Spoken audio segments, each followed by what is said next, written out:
4장 1절에서 20절까지 말씀입니다.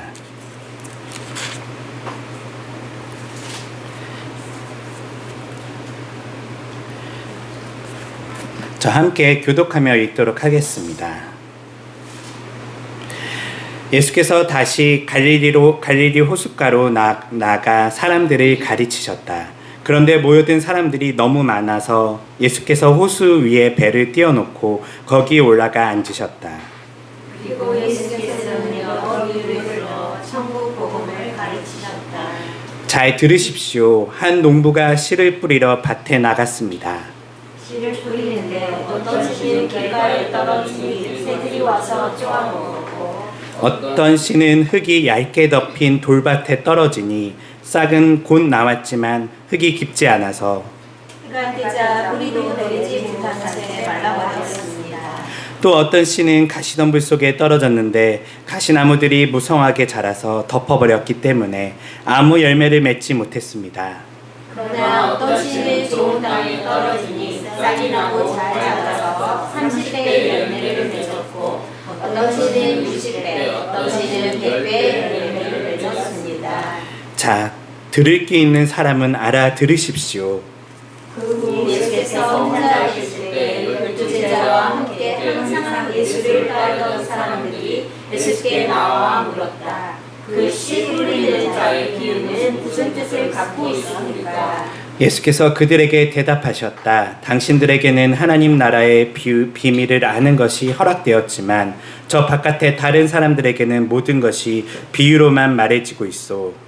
이것은 그들이 보아도 알지 못하게 하고 들어도 깨닫지 못하게 하여 저들이 돌이켜 용서를 받지 못하게 하시려는 것이요. 그런 다음 예수께서 제자들에게 말씀하셨다. 이 비유를 알아듣지 못하겠느냐? 이렇게 간단한 비유를 이해하지 못한다면 어떻게 다른 비유들을 알아들을 수 있겠느냐? 잘 들어라. 씨를 뿌리는 농부는 하나님의 말씀을 전하는 사람이다. 길가에 뿌려진 씨는 이런 자들을 가리킨다. 즉 그들은 하나님의 말씀을 듣기는 하지만 바로 사탄에게 그 말씀을 뺏겨 버리는 자들이다. 돌밭에 뿌려진 씨는 이런 자들을 가리킨다. 즉 그들은 처음에 하나님의 말씀을 기쁘게 듣지만 말씀이 그들 속에 깊이 뿌리를 내리지 못하여 말씀 때문에 환난이나 박해를 받으면 곧 걸려 넘어지는 자들을 가르친다. 가시덤불 속에 뿌려진 씨는 이런 자들을 가리킨다. 즉 그들은 말씀을 듣긴 하지만 세상살이의 염려와 재물의 유혹 그리고 그 밖에 여러 가지 욕심들이 그 마음에서 말씀을 막아서 아무런 열매도 맺지 못하는 자들을 가리킨다. 끝으로 좋은 땅에 뿌려진 씨는 이런 자들을 가리킨다. 즉 그들은 말씀을 듣고 마음속에 잘 받아들여 그 결과로 30배, 60배, 100배 풍성한 열매를 맺는 자들을 가리킨다. 아멘. 오늘 말씀은 말씀의 씨와 마음의 밭이라는 말씀으로 하나님 말씀 함께 나누도록 하겠습니다.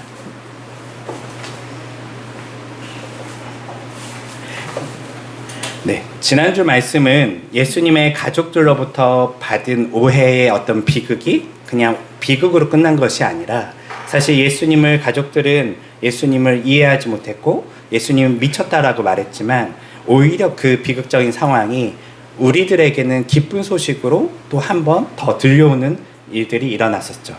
그 비극이 어떻게 바뀌었냐면 이제 하나님의 뜻에 따라 사는 사람들이 모두 예수님의 가족임을 예수님께서 말씀하셨어요. 그래서 복음은요 항상 슬픈 이야기 속에서 피어나는 꽃과 같아요. 우리의 죄악이 하나님의 은혜를 일으켰고요. 때로는 예수님의 가족에 있었던 비극이 새로운 더 넓은 가족으로의 확대가 일어나는 것을 보게 되죠. 우리들의 인생도 이와 유사한 것 같아요. 어떤 것이 안 좋은 상황이 일어나면 그것이 반드시 꼭 안 좋지만은 않을 수도 있어요. 이것을 우리가 예수님께서 경험했던 것을 우리 가운데 조금 적용해 보자면 내가 내 가족으로부터 사랑받지 못하고 내 가족으로부터 어떤 실망이 많을 때 나에게 다른 가족들이 생길 수 있죠. 다른 내 이웃이 나의 가족이 될 수도 있고 더 넓은 가족들을 얻을 수 있는 기회가 생길 수도 있고요. 또한 내가 외롭고 힘들 때에는 어떤 은혜가 임할 수 있냐면 나에게 친구가 생길 수 있고 때로는 나에게 하나님께서 위로하시는 놀라운 은혜가 주어질 수 있는 것이죠. 그래서 좋은 일만 있다면 우리는 어쩌면 은혜를 이해하지 못하고 또한 감사가 무엇인지 알지 못하는 사람이 될 수 있어요.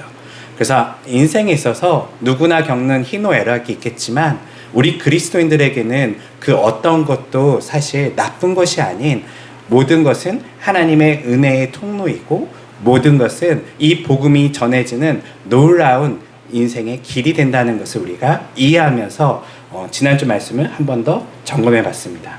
오늘은 4장부터는 이제 특별한 이제 이야기들이 펼쳐지게 돼요. 특별히 4장에서는요, 하나님 나라에 대한 비밀 그리고 비유에 대한 이야기들이 막 들어와 있어요. 그래서 이 말씀은 사실 조금 어려울 수도 있고 때로는 아주 쉬울 수도 있어요. 왜냐하면 이 말씀은 뭘로 쓰여 있냐면 비유로 쓰여 있기 때문이죠. 비유가 뭘까요? 비유. 그렇죠. 맞아요. 정확해요. 예를 들어 내가 뭔가를 설명하고 싶은데 이 설명할 때 이것을 그대로 설명하기보다는 오히려 예를 들어서 이것과 같아 라고 말하는 것, 이것은 사실 상대방의 눈높이에 내 말을 맞춰주는 것이죠. 그래서 그 사람이 이해하기 쉽게 하기 위해서 우리는 비유를 들어요. 사실 하나님 나라는요, 비유로 가득 차 있어요. 왜 하나님 나라를 예수님께서 오늘 4장의 말씀에 보면 하나님 나라에 대한 이야기를 할 때 비유가 아니고서는 이야기를 하지 않으셨대요. 왜 그랬을까요? 그것은 하나님 나라라는 것의 특징이 있어요. 무엇이냐면 하나님 나라는요, 사실 우리가 생각하는 그 나라는 아닐 수 있어요. 하나님에 대해서 우리가 아는 것도 하나님이 정말 아버지신가요? 이것도 사실은 비유예요.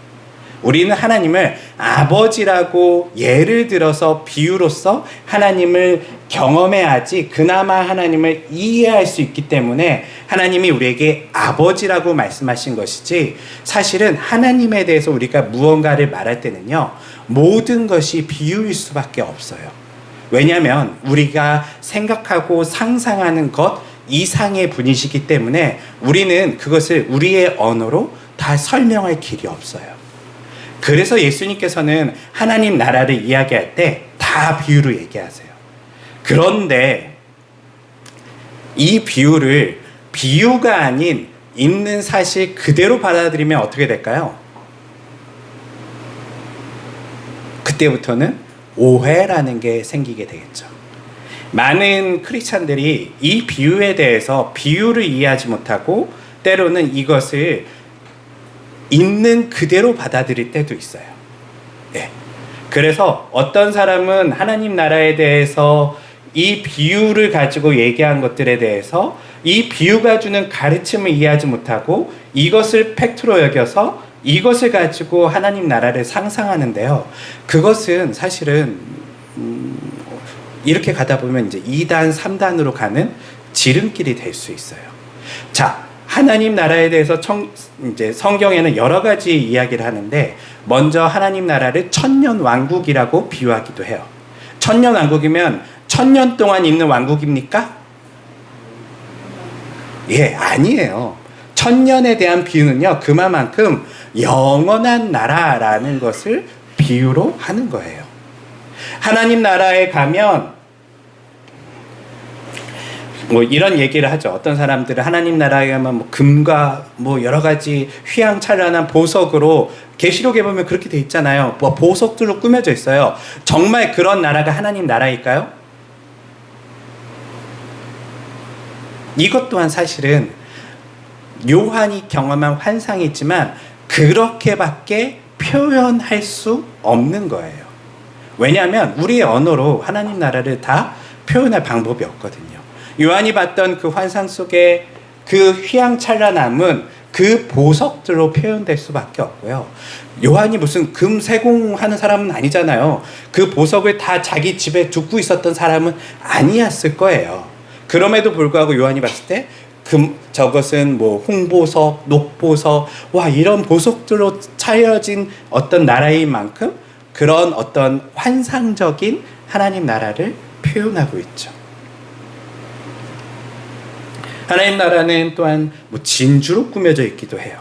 그래서 뭐 진주에 대한 의미를 우리가 많이 얘기할 때 뭐 눈물에 대한 이야기도 하고요. 그런데 이런 모든 것들을 그냥 팩트로 받아들이면요, 우리는 그 흔히 하나님 나라에 대한 간증을 하고 다니는 이상한 사람들에게 속게 돼요. 하나님 나라는요, 그런 나라 아니에요. 하나님 나라는요, 그것들로 비유될 수는 있지만 그런 나라는 아니에요. 그것 이상의 나라예요. 그리고 이 비유를 통해서 우리가 얻어야 될 메시지를 우리가 잡아야 되는 것이지, 이 비유 자체가 그것을 표현하지는 않아요. 그래서 예수님께서는요, 하나님 나라를 우리에게 비유로밖에 설명할 수 없었어요.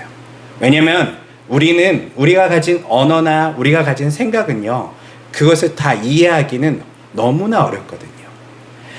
하나님께서 우리의 아버지십니다 라고 하는 것은 예수님께서 왜 아버지라고 비유했을까요? 하나님을요.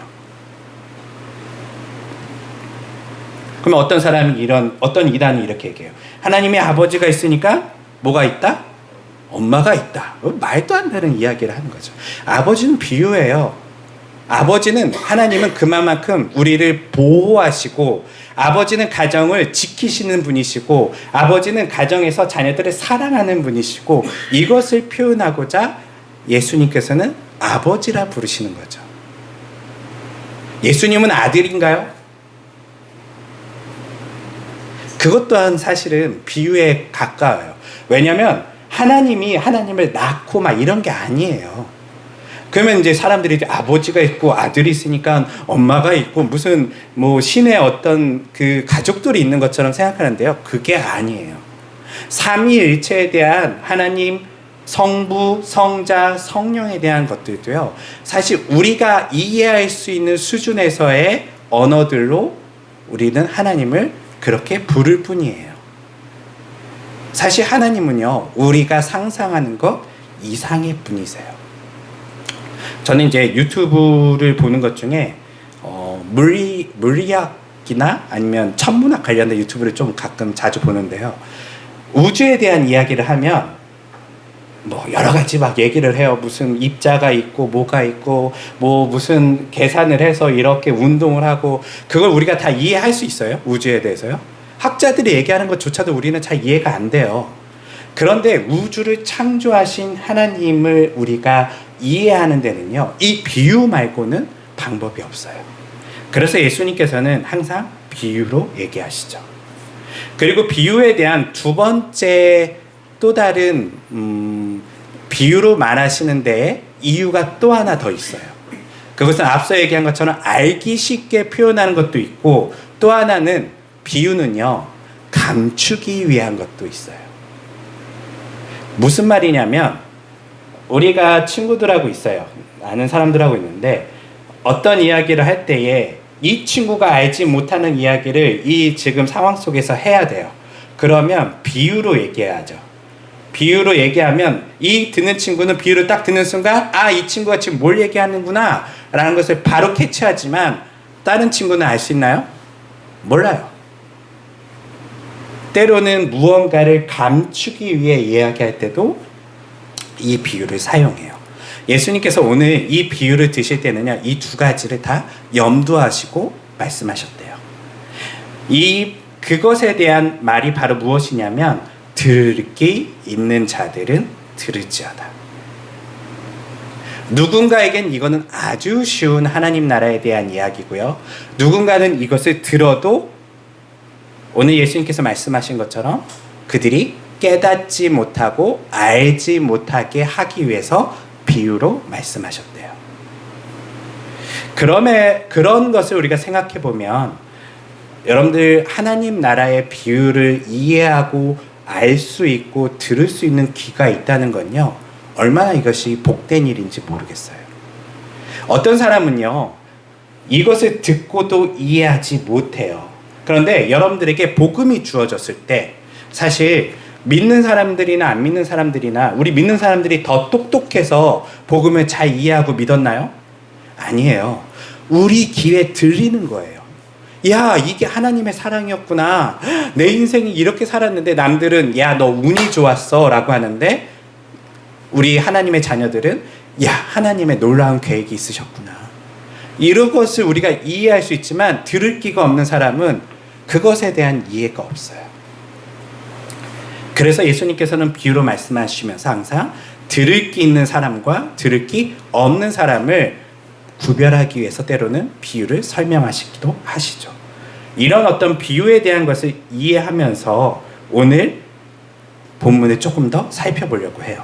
오늘 보니까요, 예수님께서 비유로 뭘 말씀하시냐면 농부가 밭에 가서 씨를 뿌렸대요. 이 비유는 사실 이 이야기를 듣는 사람들의 대부분이 어떤 사람들이라는 것을 가정할까요? 예, 평범하게 농사를 짓고 살아가는 사람들이에요. 어떤 이제 뭐 학자들이라든지 뭐 대단한 사람들에게 설명하는 게 아니라요, 이것을 아주 잘 이해할 수 있는 사람들에게 설명하는 거예요. 농부가 밭에 가서 씨를 뿌렸어요 라고 하면 이 사람들은 자신의 삶에 있었던 어떤 한 사건을 지금 이해할 수 있어요. 그런데 그 사건을 보니까요, 어떤 일이 일어나냐면 밭에 씨를 뿌릴 때에 하나는 길가에 떨어졌고요, 하나는 돌밭에 떨어졌고요, 또 하나는 가시덤불에 떨어졌고요, 또 하나는 좋은 땅, 우리 전에 성경에서 옥토에 떨어지게 되었어요. 이 네 가지 상황이 일어나는데 예수님께서 이 말씀을 하시고 길가에 떨어진 것은 뭐가 먹어버렸다고요? 예, 새가 날아와서 먹어버렸어요. 돌밭에 떨어진 것은요, 예, 뿌리가 깊이 자랄 수가 없었어요. 그리고 가시덤불에 떨어진 것은 이것이 자라면서 가시덤불이 이것을 덮어버려서 햇빛도 잘 받지 못하고 영양분도 뺏기고 그리고 열매를 맺지 못하게 됐어요. 그리고 옥토에 떨어진 좋은 땅에 떨어진 씨앗은 30배, 60배, 100배의 열매를 맺게 되었죠. 이 이야기를 하셨을 때에 그것을 듣고 있던 이스라엘 백성들은 무엇을 이해할 수 있었을까요? 첫 번째, 어떤 사람은 그냥 그대로 이해하는 거예요. 씨가 뿌려졌는데 잘못 뿌려지면 안 되는구나 라고 이해하는 사람도 있을 거고요. 어떤 사람은 맞아, 농사가 그렇지, 길가에 떨어지면 그렇게 되고, 그냥 이것에 대해서 깊은 이해 없이 하나하나를 그냥 그대로만 이해하는 사람들도 있을 거예요. 그리고 어떤 사람들은 이 비유의 말씀을 듣고 마치 뒤통수를 맞은 것처럼 큰 깨달음을 얻는 사람들도 있었을 거예요. 이런 어떤 생각을 가지고 예수님께서 말씀하셨는데 재미있는 상황이 일어났어요. 이 말씀을 다 이해를 못해요. 여러분, 이 말씀을 이해하셨나요? 사실 뒷부분을 읽지 않고 그냥 이 말씀을 딱 들었을 때 뭔가 바로 이 상황에 대한, 비유에 대한 깊은 뜻을 알아채셨나요? 채셨다면 여러분 정말 귀가, 들을 귀가 있는 분들이죠. 그런데 사실 우리도 잘 몰랐지만 여기 이 비유를 듣는 당시에 이스라엘 백성들도요, 이해를 못한 것 같아요. 심지어는 예수님 옆에 있었던 제자들도 이해를 못했어요. 그래서 어떤 일이 일어났냐면, 마치 지금 우리 이렇게 설교하고 있는 이 예배당처럼 제가 막 얘기를 하면 여러분들이 다 그렇지, 아멘 하고 속으로 받아들이면서 뭔가 이해하는 듯 보였지만, 여기서 딱 나가는 순간 근데 그게 무슨 말이야, 네, 그런 것처럼 지금 예수님께 찾아왔어요, 제자들이요. 예수님, 이게 무슨 말이에요? 이게 왜 갑자기 씨를 뿌리셨고 왜 갑자기 얘네들이 자라나지 못하거나 잘 자란 이야기를 하신 것이죠? 이것에 대해서 예수님께 물었죠. 그리고 예수님께서 말씀하시기를, 저 같으면 그 제자들에게 바보들아, 아직도 이해를 못했니? 내가 맨날 이거에 대해서 비유로 설명해주고 맨날 이야기하는데도 너희는 가장 가까이 있으면서도 왜 이렇게 이해를 못하니? 라고 혼냈을 텐데, 예수님께서는 그렇게 하지 않으시고 친절하게 묻는 자들에게는 설명해 주셨어요. 이것이 우리에게 주는 첫 번째 은혜가 있어요. 말씀을 우리는 때로는 읽으면서 다 이해가 되세요? 이해가 안 될 때가 있어요. 그럴 때 어떻게 해야 될까요? 오늘 설교 말씀이 우리가 같이 말씀을 나누겠는데 때로는 다 듣긴 들었는데 이게 뭔 말인지 이해가 안 될 때가 있어요. 그러면 어떻게 해야 될까요? 네. 먼저 뭐 물어볼 수 있겠죠. 성경에 대해서 더 많이 알고 있는 목회자들이나 또 다른 어떤 교우들에게 이게 무슨 말씀이에요? 같이 이야기하고 물어볼 수 있을 거고요. 그리고 진짜 중요한 건 누구한테 물어봐야 돼요? 예, 이 성경을 쓴 성령님께 예수님께 기도하며 물어보셔야 돼요. 이게 무슨 말씀이에요, 주님? 저는 이 말씀이 잘 이해가 되지 않아요. 제게 좀 알려주시겠어요? 라고 하면 예수님이 뭐라고 하신다고요? 네, 너는 그렇게 신앙생활을 오래 했으면서도 알지 못하냐? 라고 혼내지 않으시고요. 예수님께서 친절하게 설명해 주세요. 이것이 주는 첫 번째 우리에게 은혜라는 것이죠. 여러분, 말씀을 읽을 때 우리가 다 이해할 수는 없어요. 목사인 저도요, 성경을 보면서 이해가 안 될 때가 많아요. 때로는 머리로는 이해가 되는데 이게 무슨 말인지 가슴으로 이해가 안 될 때가 있어요. 그때는 우리가 뭘 먼저 해야 된다고요? 이때 하나님께 나아가셔야 돼요. 성령님께 물으셔야 돼요. 성령님, 이게 무슨 말씀이시죠? 이게 나에게 주는 의미가 무엇이죠?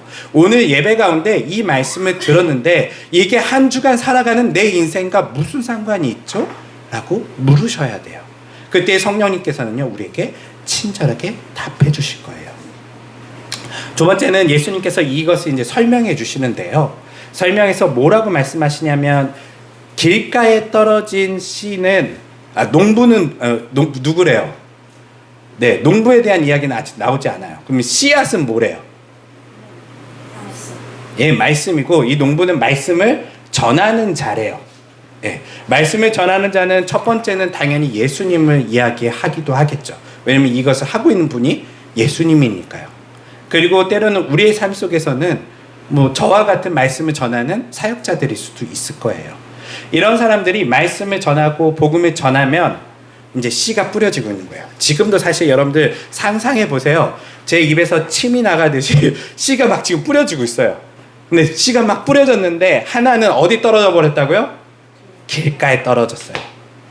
근데 길가에 떨어진 씨에 대해서 예수님께서 뭐라 말씀하시냐면, 길가에 떨어진 씨는 말씀이 왔으나 곧 뭐가 와서 이걸 먹어버리죠? 새가 왔는데 이 새가 뭐래요? 사탄이래요. 사탄이 와서 말씀을 쏙 가져가 버린대요. 그래서 뿌리도 못 내리고요, 아무것도 못해요. 실제 밖에 나가서 교회 가보신 분 하면 우리나라에서 교회 안 가본 사람이 없을 정도로 다 가봤을 거예요. 다 복음의 말씀을 때로는 깊이는 아니어도 다 들어봤어요. 뭐 크리스마스에라도 들어봤어요. 예수님이 어떤 분이신지에 대해서. 그런데 그들 가운데 왜 열매 맺지 못할까요? 왜 믿음이 자라나지 않을까요? 그것은 마치 길가에 떨어진 씨와 같아요. 듣긴 들었는데 당장 이것이 자라나기 전에 사탄이 가져가 버리고 있는 상황이 일어나고 있다는 것이죠. 우리가 지금 살고 있는 이 시대는요, 복음이 선포되지만 어떤 사람은 믿고 어떤 사람은 안 믿는 것이 똑똑하고 때로는 그렇지 않아서가 아니라요, 어떤 사람은 길가에 있는 사람과 같아서 이 씨앗이 뿌려지되 절대 자라나지 못하는 상황이 일어나고 있다는 것이죠. 왜냐하면 누가 거기를 다 지배하고 있죠? 사탄이 지배하고 있어요. 뿌리는 족족 빨리빨리 걷어가 버려요. 슬픈 일이죠. 그 다음부터는 이제 길가가 아니라 밭이에요. 밭인데 이제 한 밭에는 어떤 밭이었냐면 돌밭에 대한 비유가 나와요. 돌밭에 씨가 뿌려졌어요. 예수님께서 뭐라 말씀하시냐면, 돌밭에 뿌려졌기 때문에 이 씨는 뭘 할 수 없다? 깊이 뿌리를 내릴 수 없대요. 그래서 말씀을 들어서 처음에는 기뻐하지만 그가 말씀이 나에게 뿌려졌어. 그리고 기뻐하지만 이게 뿌리를 제대로 내리지 못하고 건강하게 자라나지 못해요. 이런 상황 속에 있는 사람들이 사실은 교회 안에 있어요. 네. 어떤 사람이 자라나지 못하는 사람들이 있어요. 교회 안에는요. 열심히 말씀을 듣고 들을 때는 기뻐해요. 오늘 행복해, 즐거워. 주님의 말씀이 나에게 뿌려지니까 오늘 너무나 내가 은혜를 받았어.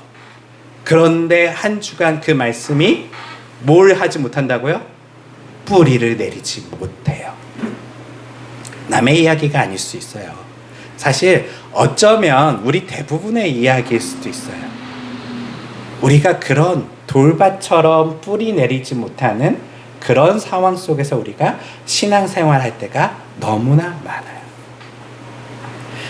그리고 또 다른 밭을 이야기하십니다. 이번에는 가시덤불에 뿌려진 그 씨래요. 가시덤불에 뿌려졌으니 우선 풀이 자라난다는 것은 그래도 나름 여기에는 뿌리를 내릴 수 있는 뭐가 존재한다는 거예요. 영양분도 있고요. 근데 자라나려고 하면 위에 뭐가 있어요? 가시가 덮고 있어요. 예. 쉽게 말하면 잡초를 잘 뽑아주지 못하고 그냥 뭔가 같이 다른 풀들과 특별히 여러분 우리 농사 져보면 내가 심은 작물이 빨리 자라나요? 잡초가 빨리 자라나요? 예, 희한하게도 잡초가 빨리 자라나요? 참 희한해요. 내가 뿌린 건요, 내 그 씨앗은요 천천히 자라나고 잡초가 더 빨리 자라나요. 그래서 저도 경험해요. 부추 같은 걸 이렇게 심어 놓으면 부추가 이렇게 자라나야 되는데 뭐가 이렇게 자라나요? 부추인 줄 알았는데 알고 보니까 부추가 아니에요. 잡초예요. 잡초 굉장히 빨리 자라나거든요. 그리고 이 잡초가 때로는 이 햇빛을 가리기도 하고 영양분을 다 먹어서 이 식물은요 열매를 맺기가 어려워져요.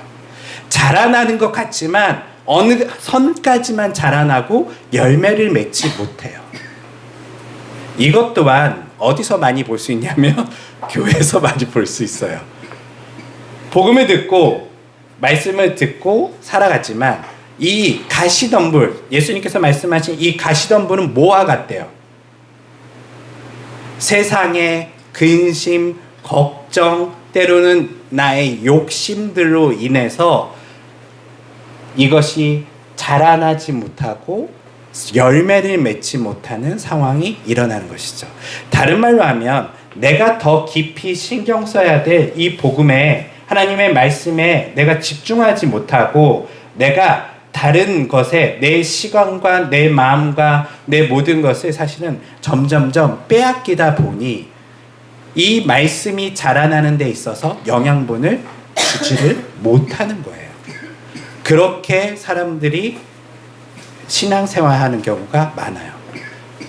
우리의 모습이기도 해요. 우리가 사실 말씀을 들으면 한 주간 그 말씀의 영양분을 잘 주고 계신가요? 대부분 우리는 근심 걱정 속에 또 들어가죠. 말씀을 들었지만 근심 걱정하면서 말씀을 때로는 다 잊어버리고 말씀이 제대로 자라나고 열매 맺지 못하고 우리는 한 주간 근심과 걱정과 욕심 속에서 살아가면서 거기에 잡초의 영양분을 주는 우리의 인생을 살 때가 많아요. 그래서 인생을 딱 돌이켜보면 아이고 한 주간 말씀만 안 자라났고 뭐만 자라났을까요?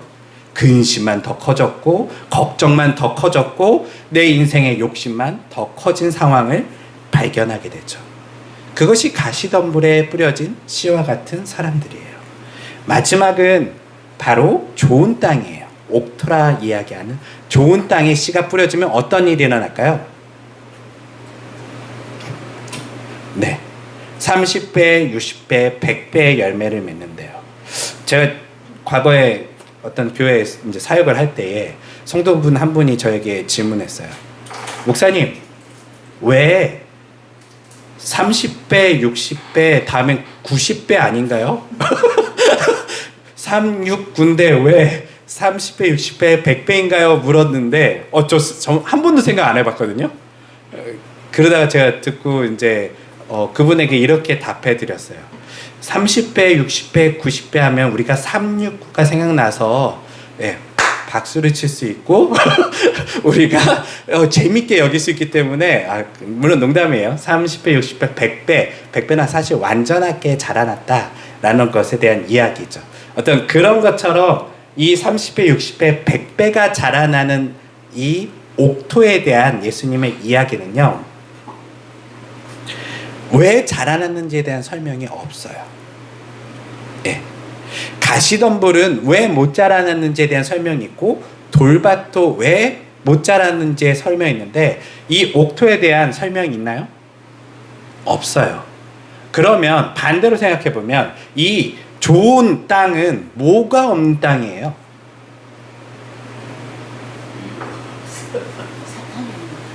네, 우선 사탄은요, 이 밭에 못 들어와요. 좀 달라요. 앞서 얘기한 것처럼 길가는 뭐가 주워간다고요? 사탄이 주워나도 농부가 말리나요?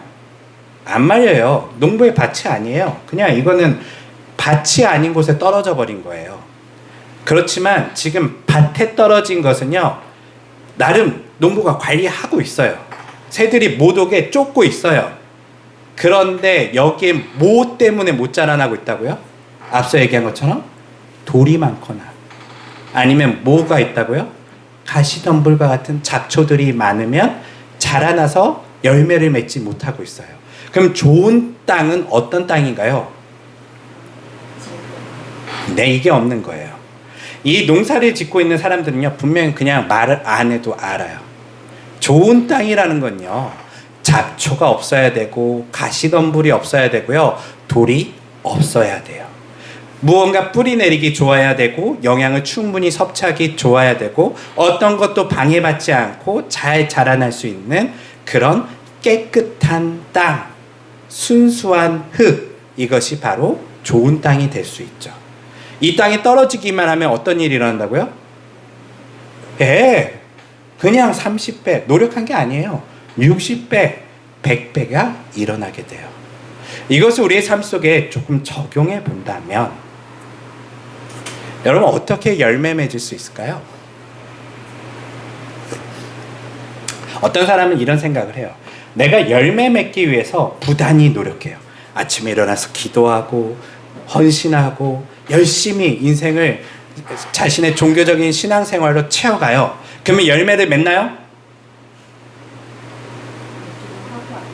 네. 노력한다고 맺는 게 아니에요. 뭐가 없어야 돼요? 이 앞선 돌과 잡초 같은 것이 없으면 복음이 떨어지면 그냥 어떤 일이 일어난다고요? 30배, 60배, 100배 열매를 맺게 돼요. 여기에는 사실 이 비밀이 숨겨져 있어요. 우리는 때로는 내가 좋은 땅을 만들기 위해서 노력하는데요. 그 노력은 막 내가 뭐 대단한 걸 하는 게 아니에요. 노력은 뭘 해야 되냐면 돌과 같은 것이 없어야 되고 잡초와 같은 가시덤불 같은 것이 없어야 돼요. 그것을 뭐라고 하냐면 순수한 마음과 겸손한 태도가 우리에게 있을 때에 다른 것에 집중하지 않고 그냥 복음을 그대로 이해하고 순수하게 받아들일 수 있는 내 마음이 준비되었을 때에 그때 뭐가 일어난다고요? 30배, 60배, 100배의 결실이 일어난다고 하고 있어요. 예수님께서 이 말씀을 하시면서 사실 저는 조금 서운한 게 하나 있어요. 예수님이 이 말씀을 하시면서 그러면 어떻게 좋은 땅이 될지에 대해서 설명해 주셔야 되는데 그 설명은 하지 않아요. 왜 안 하셨을까요?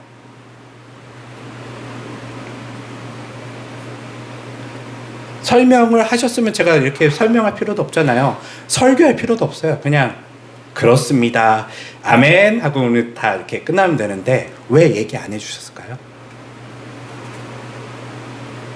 그게 비유의 힘이에요. 얘기하지 않아도 농부는 알아요. 어떤 땅이 좋은 땅인지 어떻게 해야지 좋은 땅이 되는지에 대해서 알아요. 뭐가 없어야 된다고요? 잡초 없어야 돼요. 돌들도 없어야 돼요.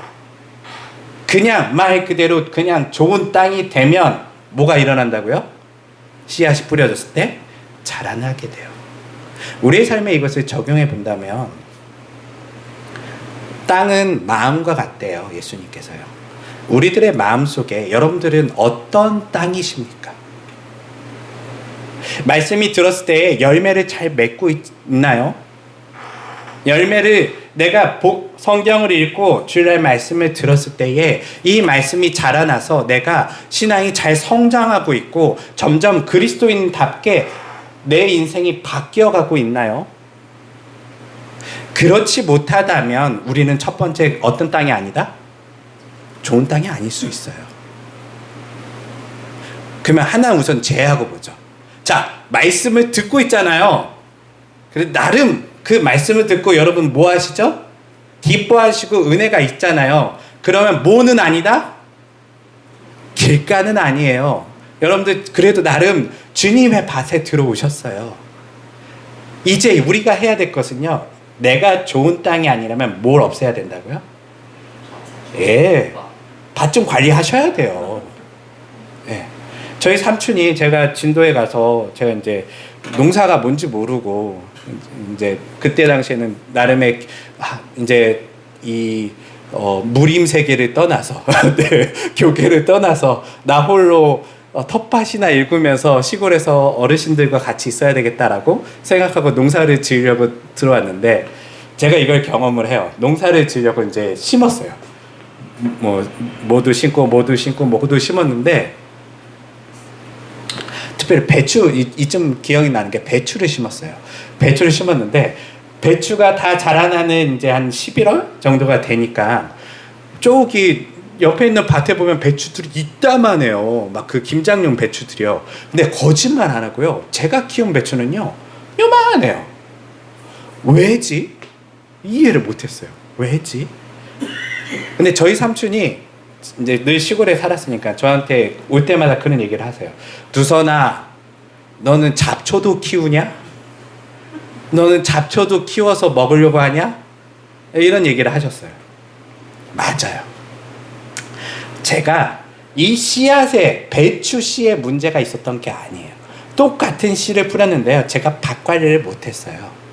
밭에 더 좋은 영양분이 있었어야 하고 그리고 밭에는요 돌들이 없었어야 되는데 이런 관리들을 하지 않다 보니 배추가 있기는 있는데 시간이 지났을 때에 그 저쪽 배추는 이따만 하고 저는 요만한 배추를 보게 된 것이죠. 우리 인생도 비슷해요. 여러분들 말씀이 늘 전해지지만 왜 나의 신앙은 제자리인 것 같지? 내 신앙은 왜 뿌리를 못 내리지? 뿌리를 못 내리고 있다면 여러분 빨리 뭘 제거하라고요? 돌과 같은 여러분들의 마음을 좀 고르셔야 돼요. 마음을 강팍하게 만들거나 딱딱하게 만들고 있다는 것을 여러분들이 이해하시고 내 마음에 지금 문제가 있구나. 내 마음을 변화시키는 일들을 하셔야 돼요. 마음은 어떻게 변화될 수 있을까요?